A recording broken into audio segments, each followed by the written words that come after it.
अस्सलाम वालेकुम। शराय दस्तूर से मैं हूं अब्दुल क़य्यूम सिद्दीकी और आप हैं AQS के साथ। मेरे साथ ये बलोच और जनाब ख़बरें हैं। आज एक तो वही जो 43वीं समाअत थी आज सिविलियन के कोर्ट मार्शल के केस की, और हामिद खान आबिद ज़ुबैरी साहब ने अपने दलाइल मुकम्मल कर लिए थे। तो हामिद खान साहब के आज दलाइल थे और ये दलाइल भी कल नहीं, अब तो कल नहीं, अब तो मंडे तक चला गया, 10 मार्च तक। और वो भी वक्फे के बाद यानी 11:30 बजे के बाद वो उन्होंने कहा कि मैं आधा घंटा मज़ीद लूँगा। उस केस में क्या हुआ। और दूसरा, एक लाहौर हाई कोर्ट के जज साहब ने इस्तीफ़ा दिया है, जबकि इस्लामाबाद हाई कोर्ट के जज साहबान जो हैं वो फिर कुछ खतूत वगैरह लिखे गए हैं। और तीसरी जो बात है वो कल अरशद शरीफ का केस जो है वो भी कल समाअत के लिए मुकर्रर है। तो तैयब सिविलियंस के कोर्ट मार्शल के केस में आज क्या हुआ। आज हामिद खान साहब के क्या वो 1953 के जो फसादात थे, मजहबी राइट्स थे, उनमें फिर बहुत सारे लोगों के ऊपर मुकदमात चले थे, सिविलियंस भी थे और दूसरे भी तीसरे भी। तो क्या आज उनके आर्गूमेंट्स का क्या था, वो क्या बेसिकली हामिद खान ने जो है ना अपना फोकस इस पे रखा कि सिविलियंस का जो है वो कोर्ट मार्शल नहीं हो सकता। अगर सिविलियन का कोर्ट मार्शल करना ही है तो फिर जो है वो एक तरमीम लेके आनी पड़ेगी। उन्होंने ऑलरेडी 21वीं तरमीम का भी जो है वो हवाला दिया। तो इस सवाल से उन्होंने कहा कि बुनियादी इंसानी हकूक़ जब सिक्योर किए जाते हैं किसी भी इंडिविजुअल के, तो फिर उसको छेड़े बगैर या उनको तहफ़्फ़ुज़ दिए बगैर ट्रायल हो ही नहीं सकता। फिर उन्होंने जस्टिस सेठ वकार जो हैं उनकी जो फैसले थे मिलिट्री ट्रायल से मुतल्लिक, उनका भी हवाला दिया। और यहाँ तक कहा कि एक वक्त फिर ऐसा भी आया कि जस्टिस सेठ वकार एक ग्रेट जज थे और उनको शायद सुप्रीम कोर्ट में इसी वजह से नहीं लाया गया कि उन्होंने सिविलियन के मिलिट्री ट्रायल को कलअदम करार दिया और वो फ़ैसले दिए थे। ताहम उन्होंने कहा कि वो फ़ैसले जो हैं वो पाकिस्तान को उन्होंने रेस्क्यू भी किया आलमी अदालत इंसाफ के अंदर, जब इंडिया को केस लेके गया कुलभूषण जाधव का केस था। और वहाँ पे उन्होंने कहा कि फिर जो है वो जस्टिस सेठ वकार के फैसलों को कोर्ट किया गया पाकिस्तानी हुकूमत ने। अब ये देखें, ये कितनी मज़े की बात है कि मतलब एक तरफ हामिद खान साहब ये कह रहे हैं और ट्रिब्यूट पेश कर रहे हैं जस्टिस सेठ वकार सेठ साहब को। ना सिर्फ ये है बल्कि उन्होंने जनरल परवेज़ मुशर्रफ का जो ट्रायल था उसको भी कंक्लूड किया, संगीन गद्दारी केस वाला। और फिर उसके अंदर उन्होंने जो है वो उनको आइन तोड़ने के ऊपर सजाए मौत सुनाई। और उन्होंने तो कहा था कि इनको डी चौक में जो है वो उनके कोप्स को अगर वो बाहर कहीं फौत हो जाते हैं तो उनके जो लाशा है, मैयत है, उसको घसीट के ला गया, डी चौक में लटकाया गया। वो तो बड़े उनके जो है सख्त किस्म के उस पर था। लेकिन एक तरफ जो है आज हामिद खान साहब, जब इन्हीं की पार्टी थी और मुशर्रफ को सजाए मौत सुनाई थी, तो इन्हीं के वकीलों ने आके फरोग नसीम साहब और आप याद ही आ रहा, बिल्कुल फवाद चौधरी, फरोग नसीम और ये सारे शहजाद अकबर, इन्होंने प्रेस कॉन्फ्रेंस की थी और उनको पागल करार दिया था। आज जो है ना वो फिर एक मरतबा बस क्या करें क्या सर, ये तो वो है ना कि मीठा जो है हाप हाप कड़वा कड़वा थू थू, ये हमेशा PTI और उनसे रेलिवेंट जितने भी लोग हैं उनका यही रहा है। तो फिर हामिद खान साहब ने जब कहा ना कि आर्मी वो तरमीम लानी पड़ेगी अगर सिविलियन का कोर्ट मार्शल करना है, तो इस पर आज जस्टिस मुसर्रत हिलाली ने कहा कि अगर दोनों फ्रीकैन सिविलियन हों तो फिर तो ट्रायल नहीं हो सकता, फिर ट्रायल की गुंजाइश पैदा करने के लिए आपको तरमीम लानी पड़ेगी। लेकिन अगर एक फ्रीक सिविलियन हो और एक फ्रीक फ़ौजी हो या आर्म फोर्सेस से हो तो फिर तो तरमीम की ज़रूरत नहीं रहती, वो नेक्सेस आ जाता है ना, गठजोड़ आ जाता है। तो यहाँ पे तो जो फ़ौजी तनसीबात हैं बरह रास्त उन पे हमले हुए थे, तो इस पे फिर हामिद खान साहब के पास कोई ख़ास जवाब नहीं था। लेकिन उन्होंने ये कहा कि 9 मई वाला वाक़या जो है वो इस तनाजुर में जो है वो नहीं आता। ये जो मिलिट्री उस पर वो कह रहे थे कि गठजोड़ और वो सारा कुछ, बहरहाल उन्होंने अपनी राय है। और इसके साथ साथ उन्होंने जो 21वीं तरमीम से मुतल्लिक बहुत सारी चीज़ें बयान की। लेकिन जस्टिस जमाल खान ने कहा कि ठीक है हमने आपकी बातें सुन रहे हैं, लेकिन आप ये बताएं कि आप ये कहते हैं कि सिविलियन को जो है वो शामिल नहीं किया जा सकता मिलिट्री उसमें ट्रायल में, लेकिन आप ये बताएं कि अगर तरमीम आ जाती है तो फिर आप को क्या मौक़िफ़ होगा? तो उन्होंने कहा पहले भी जब 21वीं तरमीम आई हम उस वक्त भी ख़िलाफ़ थे, अब भी अगर आएगी तो भी हम उसके ख़िलाफ़ होंगे, क्योंकि जमहूरियत के अंदर जो है वो मिलिट्री ट्रायल नहीं होते। तो उन्होंने कहा कि अब चूँकि हमारा मुल्क अगर जमहूरी है तो उसमें मिलिट्री ट्रायल की फिर गुंजाइश नहीं होती। और साथ साथ उन्होंने आइन के आर्टिकल 245 का हवाला दिया कि वो जो सिविलियन एड के तहत फ़ौज बुलाई जाती है तो उसमें भी उन्होंने कहा कि जो है वो जुडिशल जो फ़राइज़ है आर्मी वो अदा नहीं कर सकती। अपना भंडारी साहब वाले उज़ैर भंडारी साहब वाले उन्होंने कहा सिर्फ जुडिशल हमारी अदालतें जो है वो मिलिट्री ट्रायल के ऊपर जुडिशल रिव्यू जो है वो कर सकती हैं। तमाम उन्होंने कहा कि जी ये एक रीज़न दी जाती है कि जो है ना वो मिलिट्री ट्रायल इस वजह से ज़रूरी है कि वो एक स्पीडी ट्रायल होता है। तो उन्होंने कहा जब वहाँ पे ट्रायल ही नहीं होता तो फिर स्पीडी क्या होगा? तो उन्होंने कहा कि जो मिलिट्री ट्रायल है उसमें कोई जुडिशल एक्टिविटी नहीं होती, वो एक इंतज़ामी तौर पर मामलात होते हैं, तो इंतज़ामी ही आप उसको कह सकते हैं ट्रायल हो, उसमें आप कोर्ट या वो चीज़ें हो ही नहीं सकती। फिर उन्होंने कहा कि आइन के मुताबिक जो कोर्ट्स का कंसेप्ट है उसमें तो मिलिट्री का कहीं पे जिक्र ही नहीं है, तो इसी वजह से वो ये कह रहे थे कि वो नहीं उनका ट्रायल नहीं हो सकता। और फिर इसके साथ साथ उन्होंने जो है सबसे बड़ी बात ये की कि मिलिट्री की जो क्लासेज हैं क्लास 2D उसका जो जब इतलाक़ होता है तो उसके लिए नोटिफिकेशन का होना ज़रूरी, हाँ आर्मी एक्ट का, तो उसके लिए नोटिफिकेशन का होना ज़रूरी है। तो इस पर जस्टिस जो मोहम्मद अली मज़हर हैं उन्होंने कहा कि क्लास ए के लिए तो कोई नोटिफिकेशन नहीं होता।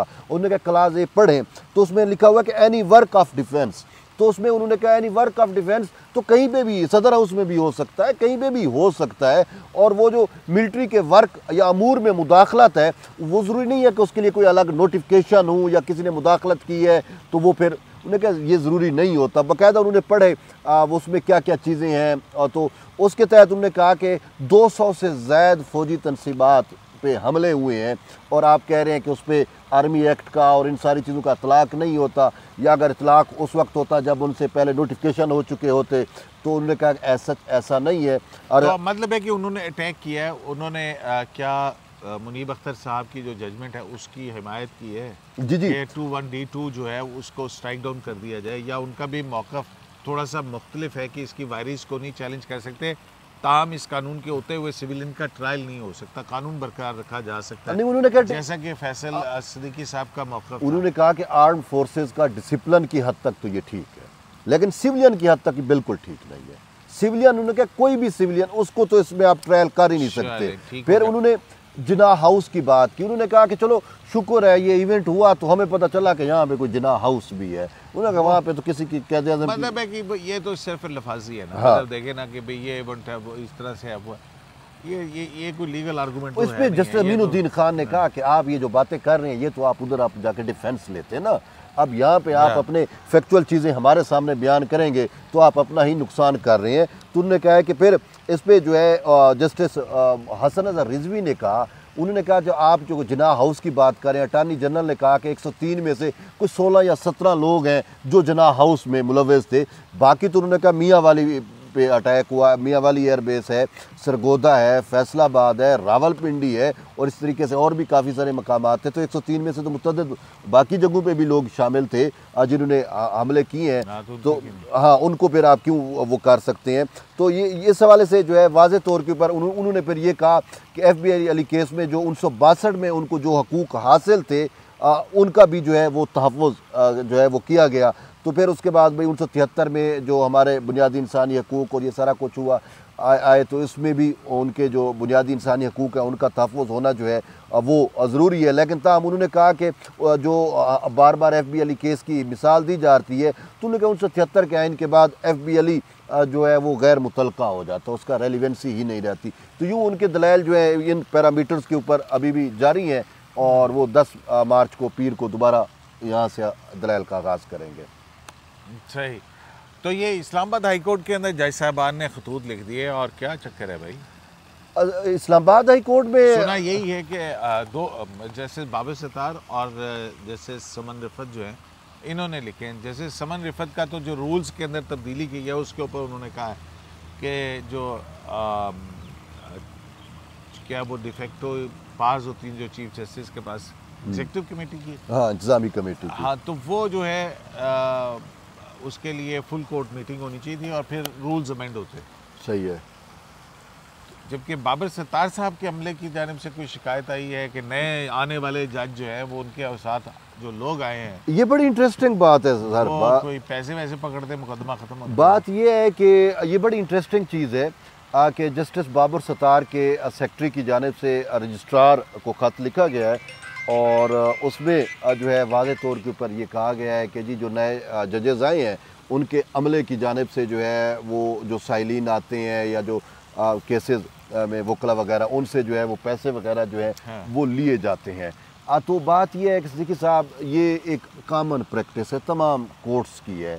यहाँ सुप्रीम कोर्ट में भी हमने देखा है कि जब कोई पार्टी केस जीत जाती है ना, या उसको फेवर मिल जाती है या वो केस जो है उसके हक में आता है, तो वो बाहर आते हैं तो जो अदालती अमला है या उनमें 50, 100, 1000 बांट देते हैं तो इतना इशू नहीं होता। और ये शायद इस्लामाबाद हाई कोर्ट में भी यही होगा, ये अक्सर जुडिशरी के अंदर और वहाँ पे होता है। और उसमें आप ये वो उसको वो तो छोटे लेवल पे होता है ना, किसी वकील से 100, 200। हाँ यही इसी लेवल इसी वजह से लिखा है। अमले को नहीं लेने चाहिए, अमले को नहीं लेने चाहिए, ये अमले के ऊपर इल्ज़ाम है। हाँ अमले पे इल्ज़ाम है कि अमला लेता है। अब अमले में कौन हो सकता है सर? मेरा नहीं ख्याल कि किसी जज का सेक्रेटरी होगा। मैं तो नहीं कहता, लेने ही नहीं चाहिए। अगर जी लेटर लिखा है, देखिए गलत प्रैक्टिस है, अदालत का अच्छा तासुर नहीं जाता। वो लतीफ़ खोसा साहब बांटते हुए पाए गए थे, याद है आपको? हाँ। लेकिन बस वो बेचारे जो अब ये रिवायत टाइप होते हैं ना, वो आके तो सर मुकदमा जीता है तो आप। अब ये रिवायत खुद बड़े बड़े वकला ने खुद रखी हुई है। खुशी में केस जीत गए ना, मिठाई वो जो साथ आया होता है उसको कहते हैं बाबा ये केस जीत गए हैं तो इस अमले को जो है ना पैसे दे दे। अब वो खुद पैसे बांट रहे होते हैं, जैसे आपने। अच्छा, अब तीसरा जो है ना वो इशू है वो जज साहब जिन्होंने इस्तीफा दिया है वो थोड़ा अगर आप बताएं, लाहौर हाई कोर्ट के। हाँ, लाहौर हाई कोर्ट के जज साहब जस्टिस अब्दुल अजीज। ये जो है वो बुनियादी तौर पे ये इनकी प्रैक्टिस क्रिमिनल लॉ की प्रैक्टिस है। सही है। थी और है भी। F8 में इनका जो है वो एक चैम्बर है, वहाँ पे ये अच्छे खासा इनका मतलब कहते हैं कि इनका जो है ना बहुत अच्छा काम चल रहा है। तो क्रिमिनल के बहुत अच्छे वकील हैं और इसी तरह से ये पेश हुए थे कि किसी जज बड़े तो जब इनकी एलिवेशन हुई तो वहाँ पे 2009 में मेरा ख्याल ये जज बने थे। सही है, Lahore high court. Lahore high court के मैं 9-10 साल हो गए, नहीं 2016 में 9 साल हो गए। 2016 में ये जो है वो लाहौर हाई कोर्ट के जज बने थे और 2033 में इन्होंने रिटायर होना था। सही है। तो एक लंबा कैरियर था। 19वें नंबर पे थे सीनियरिटी में। तो अब कुछ लोग कह रहे हैं कि जनाब ये कोई जो जजेस की एलिवेशन हुई, मैं असद मलिक साहब का सुन रहा था प्रोग्राम के भी, उसकी वजह से उन्होंने जो है ना छोड़ दिया। नहीं, ऐसी बात नहीं है। इन्होंने पहले भी इस्तीफ़ा दिया था और उसमें भी इनकी कोई पर्सनल रीज़न थी और फिर मंसूर अली शाह साहब जो हैं वो कोई वालदा का इशू था या कुछ चीज़ें थी जो पहले इन्होंने नहीं दिया था। अभी जो है अभी 2-3 चीज़ें चल रही हैं जो इनके करीबी ज़राए हैं वो ये कहते हैं कि इनकी जो क्योंकि ज़्यादातर कभी भावलपुर बेंच में है, कभी इधर बेंच में है, कभी उधर, कहीं एक जगह नहीं है, तो इस में वो कि उनकी फैमिली बहुत ज़्यादा निगलेक्ट हो रही थी। अब ये है कि बच्चों का कोई बहुत इशू था, बच्चे छोटे हैं एजुकेशन के हवाले से और ये वो, तो उसमें फिर दूसरा ये कि चलें अब इतना जजी कर लिए तो अब जब वापस प्रैक्टिस पे जाए, क्योंकि बतौर क्रिमिनल लॉयर वो अच्छा खासा 3 गुना जज की तनख्वाह से ज़्यादा जो है कमा लेते हैं। तो ये है, लेकिन इसके साथ ही एक और भी है, एक बड़े स्कैंडल से भी इनका वहाँ एक हसास सा मामला है।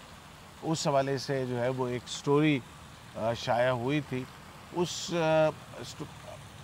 फैक्ट फोकस की स्टोरी है, उसमें इन पे कुछ इल्ज़ामात लगाए गए। अब ये चीज़ें नहीं कंफर्म हो सकेंगी आखिर वजह क्या है, मगर उन्होंने इस्तीफे में ज़ाती वजूहात लिखी। दूसरा वो जो है उनके करीबी लोग ये बताते हैं कि वो बड़ा आज़ाद मन से आदमी है और हैवी बाइक का बड़ा शौक है उनको, फिर शिकार का शौक है। सही है। ज़्यादातर अपनी हैवी बाइक के ऊपर गिलगित बाल्टिस्तान, आज़ाद कश्मीर यहाँ घूमना फिरना और शिकार करना। सही है। तो ये जो है वो चलो ठीक है, आज़ाद मंशा तो आज़ाद हो गए हैं, अभी अपनी मर्जी की ज़िंदगी जिए। ये कोई मुझे बताया था कि मोहसिन कैनी साहब के भी ये पार्टनर रहे हैं, AQ, शायद AQ एसोसिएट्स जो है। सही है। अख्तर कैनी साहब और ये उसमें जो है ना इनके एसोसिएट पार्टनर भी रहे हैं मोहसिन कैनी साहब। लेकिन जो कहा ये जाता है कि ये इनकी जो है वो सोच एक दूसरे से बिल्कुल यकसर मुख्तलिफ है। यकसर, वो क्या कहते हैं, ज़िदैन के ऊपर। हाँ सही है। हाँ, तो ये है उनका। अभी मुख्तलिफ बहुत सारी चीज़ें, लेकिन जो चीज़ सामने आ रही है वो यही आ रही है कि पर्सनल रीजंस जो है उस वजह से उन्होंने किया है और कोई वजह नहीं है। सही। इनका वालदा का इशू, वैसे पहले जब इन्होंने रिज़ाइन किया था तो उस टाइम तो इन्होंने वालदा का इशू जो है वो डिस्कस किया था कि मैंने वालदा खिदमत करना चाह रहा हूँ। वो अली है। मंसूर अली शाह साहब ने इंटरवेंशन की थी और इनको कहा था कि नहीं, आप वापस ले अपना इस्तीफा। सही है। सुना है, इसकी तस्दीक नहीं हो सकी, लेकिन ये कि वापस ले लिया था इन्होंने इस्तीफा। तो अभी भी जो अपना इस्तीफा लिखा है उसमें इन्होंने यही कहा है कि ज़ाती वजूहात की बिना पर मैं कंटिन्यू नहीं रखना चाहता और आइन के आर्टिकल 2 कौन से उसके तहत इस्तीफ़ा दे रहा हूँ और मैं उसको 40,000 केस मैंने डिस्पोज ऑफ किया अपने इस कैरियर के दौरान। बहरहाल ज़िंदगी कंट्रोवर्सीज की वजह से चलती रहती है। तो ये है कि इसलिए इन्होंने अपना इस्तीफ़ा दिया, जो मुझ तक ऑथेंटिक ज़राए से खबर पहुँची। सही है। अच्छा सर, खबर ये भी है कि अरशद शरीफ कत्ल तहकीकात के समाअत के लिए मुकर्रर हुआ है। अच्छा। और कल जस्टिस अमीनुद्दीन खान की सरबराही में 5 रुकनी बेंच जो है वो समाअत करेगा, जिसमें जमाल खान साहब हैं, जस्टिस मोहम्मद अली मज़हर साहब हैं, जस्टिस नईम अख्तर अफ़गान है और जस्टिस हसन अज़हर रिजवी और जस्टिस शाहिद बिलाल जो है वो बेंच का हिस्सा है। तो इसमें कंक्लूड करें, इफ्तारी का टाइम। हाँ, तो ये समाअत इसकी होनी है कल ही, अरशद शरीफ साहब के केस की। हाँ, तो बड़ी इंपॉर्टेंट समाअत होगी। और क्योंकि कोई रिपोर्ट्स वगैरह आई हैं, जमा हुई हैं क्या उसमें? अभी तक तो वफाकी हुकूमत ने क्या कहा? अभी तक तो कोई अपडेट नहीं है कि वफाकी हुकूमत ने क्या। वो यही था कि जो उसके साथ केनिया के साथ क्या उसको साइन होना था, MOU होना था या कुछ ऐसा, म्यूचुअल लीगल असिस्टेंस का जो है उसके साथ। तो उस हवाले से अपडेट जो है वो अभी तक कोई नहीं आई कि शायद वफाकी हुकूमत। पिछले मरतबा अटॉर्नी जनरल ने कहा था ना कि हम जो है वो दोनों रियासतों के माबैन किसी बहुत करीब पहुँच गए हैं। वो मामला चलें देखते हैं कि जी अब क्या उसमें कल होता है। लेकिन ये बड़ा अहम केस है। इसमें इसको अरशद शरीफ, हम चूँकि हमारे सहाफ़ी थे, इसकी फैसल वाडा तो पता नहीं क्या कुछ कहते रहे हैं। फैसल वाडा की बात, फैसल वाडा कहते हैं बनी गाला खुरा जाता है उनके कत्ल का, और सबसे बड़ा बेनिफिशियरी भी यही है, फैज हमीद की तरफ। हाँ, फैज हमीद बनी गाला ये एक ही है ना। तो पता नहीं ऐसे ही आप असर्शंस ना क्या है, अस्पर्शंस ना किया करें। वो जो उन्होंने कहा है वो है ना, वो फैसल वाडा साहब तो TV चैनल्स के ऊपर अरशद शरीफ के मर्डर के हवाले से कहानी कहीं मुझे ये बताएं, इमरान खान लाहौर में जिस दिन मुराद सीद पकड़ा गया, ये तो हमने खुद बिल्कुल इमरान खान लाहौर में था और उस टाइम सबसे बड़ा इशू यही था कि खान साहब लॉन्ग मार्च की कोई तारीख नहीं दे रहे थे। आए रोज़ इनकी हर जुम्मे को इनकी बैठक होती थी और ये होता था कि हम समझते थे कि आज शायद ये लॉन्ग मार्च की तारीख दे देंगे, नहीं दे रहे थे। फिर एकदम अरशद शरीफ का ये कत्ल होते हैं, शहीद होते हैं, और जो ये शहीद होते हैं और फिर ये लॉन्ग मार्च की तारीख भी दे देते हैं और अरशद शरीफ के पूरे उस पर लाशे के ऊपर ये पोलिटिकली प्ले भी करते हैं खान साहब, ठीक है ना। तो क्यों बोलो तो यही है उनकी शहादत के अल्टीमेटली बेनिफिशियरी यही है। देखें वो अपना ऐसे नहीं है, मतलब है कि हम तो इस पे नहीं किसी पे खामखा के अभी अदालतों के अंदर मुकदमात हैं। हाँ, क्लेम्स बहुत ज़्यादा है, तो उस पर सामने जो चीज़ें आएंगी उसको देखेंगे। तो जनाब अभी इफ्तारी का वक्त हो गया, ठीक है, तो लिहाजा आप कंक्लूड करें। तो जनाब यही ख़बरें आज से इतना ही। AQS लाइव से इजाज़त दीजिए, अल्लाह ने